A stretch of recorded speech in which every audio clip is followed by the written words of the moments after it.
আল্লাহ রাব্বুল আলামিন বলেন, পৃথিবীর সব কিছু তোমার দৃষ্টিতে মিথ্যা হতে পারে, কিন্তু মরণের যন্ত্রণা হক, এটা সত্য। পৃথিবীর সর্বশ্রেষ্ঠ মানুষ যিনি, আল্লাহর পরে যার স্থান, আমাদের নবী মুহাম্মদুর রাসূলুল্লাহ সাল্লাল্লাহু আলাইহি ওয়াসাল্লাম, তিনি ওই মরণের যন্ত্রণা থেকে রেহাই পাননি।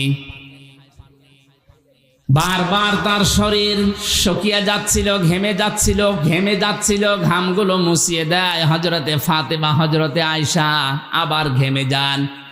মরণের যন্ত্রণা যখন শুরু হয়ে গেছে, হযরতে আজরাইল তার দরজায় এসে কড়া নাড়া দিয়েছে। ফাতেমাতুজ জাহরা দরজায় যাবার পরে দেখলেন বিশাল আকৃতির একজন দাঁড়িয়ে আছে। ভয়ে দৌড় দিয়ে বাবার কাছে আসলেন, ডাক দিয়ে বলে, বাবা, এমন একটা মানুষকে দেখলাম, জীবনে এর আগে আমি দেখি নাই।